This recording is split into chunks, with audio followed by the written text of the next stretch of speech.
Alô, pessoal. Vocês devem estar informados de que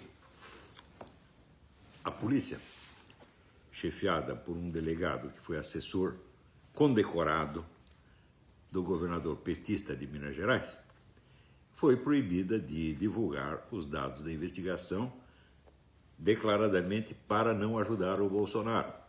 Mas, ao mesmo tempo, o assassino foi autorizado a dar 2 entrevistas para ferrar com a candidatura a Bolsonaro. É o último golpe, a última cartada desses que já viram que estão encurralados pela população que os odeia e que vão tentar uma cartada final culpando o próprio partido do Bolsonaro por este crime cometido por um membro do PSOL. Muito bem. Então o pessoal pode se perguntar como foi possível nós chegarmos a isto, em que um crime eleitoral é cometido na sua cara, a ser pelo delegado, pela polícia, pelo governo, pelos órgãos de comunicação, assim, na véspera de uma eleição.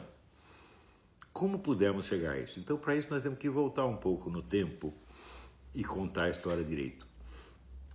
Quando houve a tal da redemocratização, todos os políticos que emergiram das catacumbas ou voltaram do exílio eram esquerdistas, todos eles, alguns profundamente comprometidos com o Partido Comunista desde há décadas, né?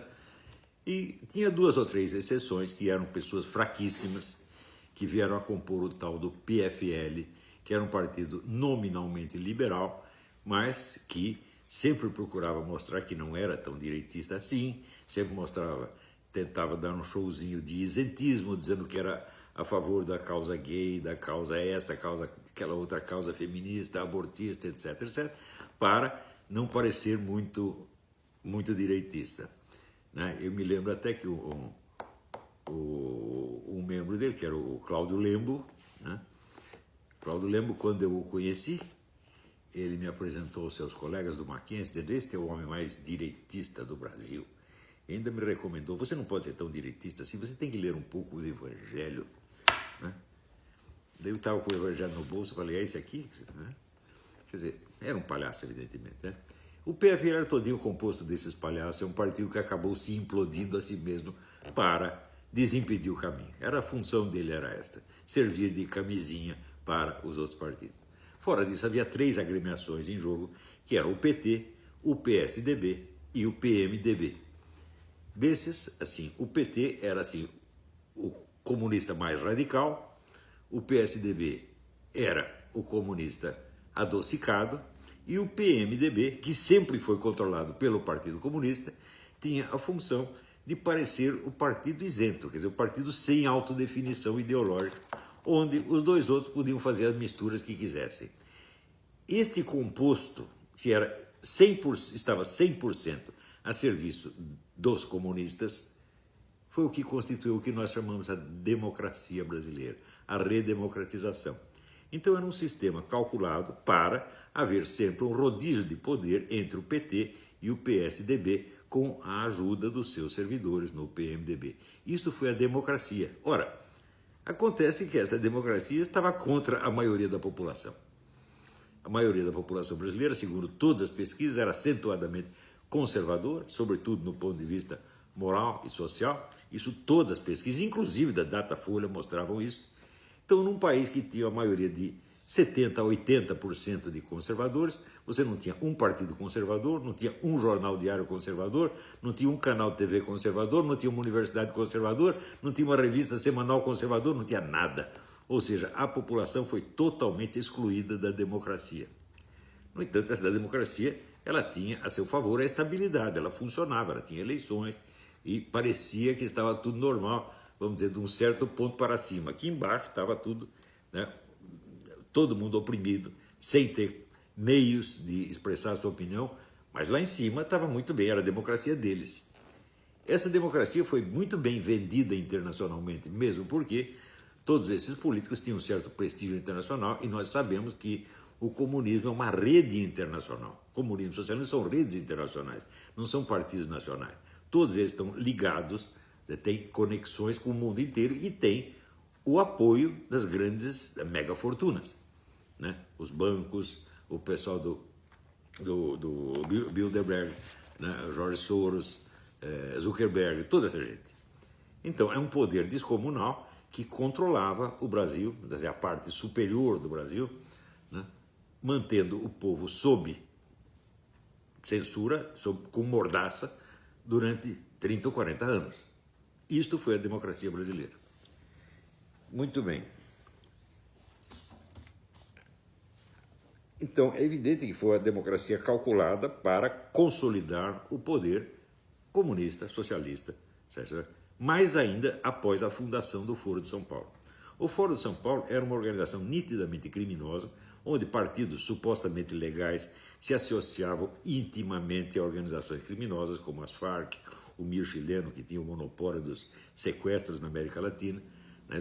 As Farc, sobretudo, que eram a grande fornecedora de cocaína ao mercado brasileiro. Tudo isso, vamos dizer, numa intimidade totalmente obscena, né? E, na época, se você dissesse que havia uma parceria entre PT e Farc, todo mundo ficava escandalizado. Mas você estava vendo lá o Lula presidir o Foro de São Paulo, junto com o Manuel Marulanda, que era o comandante das Farc. Ou seja, a parceria era óbvia, tá certo? Inegável. Mas ainda o Foro de São Paulo era um órgão internacional e a lei eleitoral brasileira proíbe o registro de qualquer partido que tenha filiação a qualquer órgão internacional. Então, o PT está na ilegalidade desde 1990 e colaborando com essa quadrilha criminosa, com várias quadrilhas criminosas, desde 1990, e a mídia inteira fazendo o possível para não ver, né? Tanto que a própria existência do Foro... Não esqueçam isso. O Foro de São Paulo foi a maior entidade política que já existiu na América Latina, congregando 200 partidos e outras organizações. Isso nunca existiu na América Latina. E durante 16 anos, a mídia inteira escondeu e negou a existência do Foro de São Paulo. Ora, então quer dizer que a mídia faz parte desse esquema.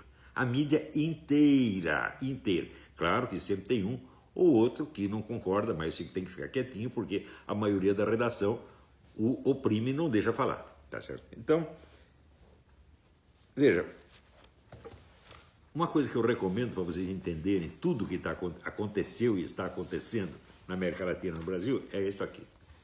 Leonardo Coutinho, Hugo Chávez, o Espectro. Isso aqui mostra, baseado só em documentos oficiais do começo até o fim, o envolvimento do governo da Venezuela no tempo do Hugo Chávez e agora, narcotráfico, terrorismo no mundo inteiro. Por que a Venezuela foi para o buraco? Por que acabou a economia venezuelana? Porque o Hugo Chávez, que se elegeu prometendo restaurar a economia, destruiu tudo, financiando o terrorismo e narcotráfico no mundo inteiro, com a ajuda do seu Lula e do PT. Então, esta gente está envolvida numa rede criminosa de tamanho descomunal. Tanto que condenar o Lula por causa de um sítio ou de um apartamento é ridículo, né? Isso aí é a mesma coisa que você condenar o Stalin porque o Stalin peidou, né? A proporção é esta. Quer dizer, estão pegando os crimes pequenos porque os grandes são grandes demais e todo mundo tem medo de mexer nisso. Então, não deixem de ler esse livro. Agora, este camarada aqui, ele era repórter da Veja. E ele conta, eu vou dar aqui só ler 2 linhas, só para você ter ideia de como é que são as coisas. Em abril daquele ano, 2001, a revista Veja publicou uma capa sobre a presença de extremistas islâmicos no Brasil. Alguns deles eram procurados em seus países de origem por terem realizado atentados. Outros eram identificados como membros ativos dessas organizações. Assinada por mim e pelo fotógrafo Manuel Marques, a reportagem se baseou exclusivamente em documentos oficiais. Coube-nos localizá-los e mostrá-los no seu novo habitat. O trabalho provocou 2 efeitos. Levou-me a ser mal falado entre os colegas de redação nas mesas de bar. Esse é um dos efeitos. O outro não interessa. Veja, a classe jornalística é 100% cúmplice desta coisa. São todos criminosos, gente. Não estou brincando. Então, se você ainda tem um pingo de confiança em Folha de São Paulo, Globo, Estadão, Veja, você está sendo simplesmente enganado, porque faz parte do esquema para manter no poder PT e PSDB contra a vontade expressa da maioria da população. E para dar a essas organizações os meios de cometer todos os crimes que desejem, sem jamais ser punidos. E esses crimes não é assim, uma compra ilegal de um apartamento ou de um sítio. Não, esses crimes são terrorismo e narcotráfico. Essa gente está matando milhões de pessoas no Brasil. Né? São genocidas, todos eles. E é esse esquema que está defendendo esses partidos, com a cumplicidade, inclusive, de pessoas que se dizem conservadoras, tipo Alckmin e outros, né? Alckmin, Amoedo, né? Partido Novo, essa porcariada toda. Tudo isso está dentro de um maior esquema criminoso que já existiu no continente.